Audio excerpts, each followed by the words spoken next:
Ladies, hey, congratulations on your new film, New Life. Thank you. Very much. You know what? Just love these type of films. It's just such a thriller trying to figure out what's going to happen next. But we have to hear it from you. Is what initially drew you to be part of this project? Well, they're few and far between the films where you've got not one but two really great female roles, and to have two female roles that really sort of echo one another, but in their very, very different ways, but that are exploring a similar idea of a life suddenly derailed and hopes and dreams suddenly completely abandoned. That just felt really interesting and provocative to explore. How about for you, Hayley? Yeah, it was a really timely think piece. I think that the way that John kind of digested everything that had happened over the past few years with COVID, with the pandemic, with isolation, all of these elements came into play and created this unbelievably relatable film, no matter which way you were kind of looking at it.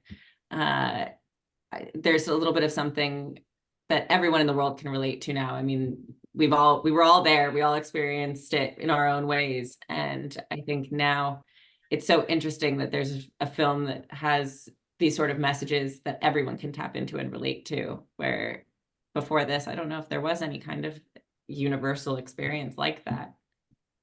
That is true. And as actors, what was it like to do this project? I want to say it was filmed during the pandemic itself, so it must have felt kind of odd in its own way that the narrative and real life is going at the same direction.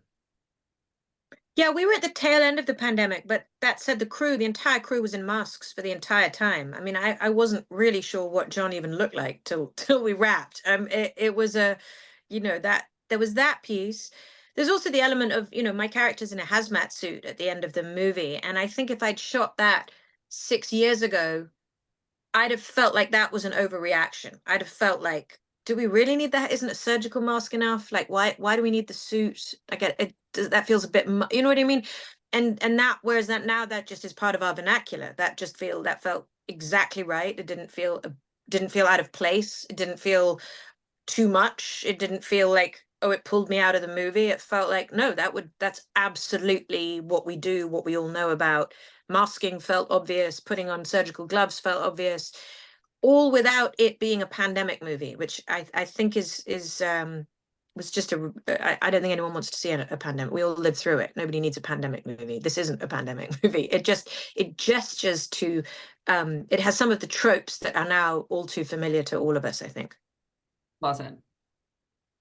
Nothing to add, Hayley? That was really good. Yeah, the overall experience, there was so much that I think became relatable for everyone, that even on just a personal level to the characters, I think that everyone kind of goes through these different experiences in life. And we talked about the element of grief, and that there are always, different parts of your life that you move on and move through. And while this is an incredibly heightened version of that kind of story, I think it's also something that is incredibly relatable, just change. And Yes. And Sonya, what was it like wearing that hazmat suit? Some of us can't relate to that because we only had the face mask. It was so intense, but I just spent 3 years playing an astronaut in the last TV show that I did. So I was quite used to suits. I couldn't believe that I was in yet another, because I'd finished For All Mankind and vowed that I was never playing an astronaut ever again. But it was a lot. It was a lot to manage, a hazmat suit and a cane and a gun and gloves and play someone with ALS. There was a lot going on, I'll say that. But it was wonderful. It was a great challenge, and as I think I've said already, it was a lot to juggle, and it was very overwhelming, but it was also exactly what Elsa would be feeling in that moment, because she too has never had ALS and a hazmat suit and a gun in her hand. And so to play some of the frustrations and bewilderment and I can't get it off in time, and this is in my way, and all felt like, yeah, that all belongs. She wouldn't be slick at this. She wouldn't. This isn't some FBI lady who's got it all down. This is all brand new to her too. And so actually allowing all the fumbling and the exhaustion and the sweat and the pissed offness, none of that's acting. That's all real. So what preparation did you do to basically imitate ALS for your character? John is friends with the wonderful Lisa Cross, who is actually in the movie.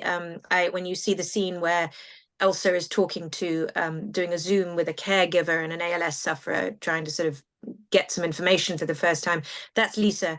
And Lisa was just wonderful and invaluable and generous and funny and delightful and shared very, very freely and very quickly. Incredibly sort of, the intimate details of her deterioration and how to play it. And I could not and would not have attempted this role without her. So I am just endlessly in her debt. I really am. Most excellent. Hayley, I want to say you're fortunate that you didn't have to be in a hazmat suit or with ALS, but you do have to you had to be in the makeup chair. We're not spoiling, but you had to be in the makeup chair, so that must have been quite an experience. And not only that, your character has very, very limited dialogue. I want to say that's also equally as difficult.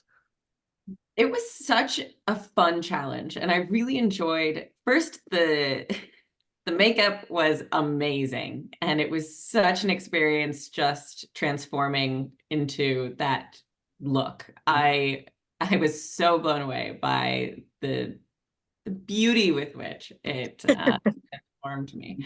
But also about the lack of dialogue, I really enjoyed that. I've worked on television a lot, and I've done a few soap operas in my day, and it's all talking.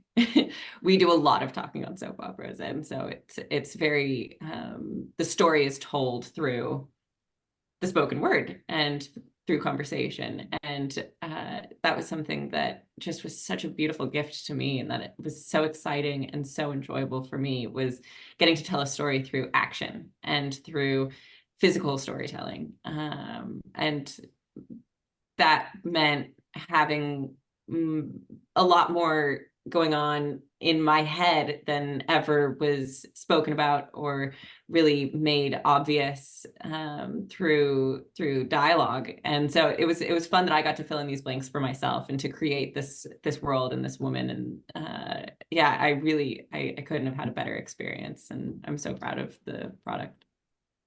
Well, let me wrap it up with one last question. I know, Sonya, you've been a veteran in this industry for so long, and Hayley, this is technically your first film project out of television. Is there a big difference between doing stuff for film and TV when it comes to like a production and acting? Yeah, well, Sonya, take it away. No, yes, huge difference, huge difference. I mean, a movie, you have an arc and you know where it begins and you know where you end. So you have much more agency in many ways as an actor in order to create and sustain and build and know that this has to peak here and then you're going to come down, and that you are telling a story that you know the beginning, the middle, and the end of. Television is much more, in a funny way, you have to be much more present. You're just playing what's in front of you, because I don't know what's coming next week. I have no idea what episode is. So I can only play the scene for all the stakes that it has right here and right now, because I don't know where it's going. I knew Molly Cobb in season 3 of For All Mankind was blind or heading there, but I didn't know how she was going to get there. I didn't know what the exit was. So they are very different things. I think film, you're more consciously creating something and manipulating it for yourself. I don't think you're manipulating the audience, but for yourself, you're building and constructing and curating this arc. And with TV, you can't. You have to be so much more surrendered, because you have absolutely no control about what's coming down the pipe. Last words, Hayley. Yeah, that was beautifully put. I feel like that was, for me, something that I really enjoyed. And, the word manipulating, like you're creating the reaction that sustains the motives that the character has then on for the rest of the film. And so for me, I really enjoyed that. There were also different levels with which we could play different scenes, and then you could have the same result later on in the film, that, you know, there's a different path to getting there. And so you can play scenes in a variety of ways, where I feel like on television there's less freedom to kind of be so loose and free and creative, because there's usually a predetermined kind of way that things are going to go. But in film, it just felt really enjoyable that, okay, we can just throw one on at the end and we'll just throw it away, or we'll try something completely different. And there was a great creative freedom that I really enjoyed. Most excellent. Sonya, Hayley, thank you very much for speaking to us about New Life. It is a very enjoyable film, a thriller that everyone needs to check out. Thank you. Thank Thank you. you so much.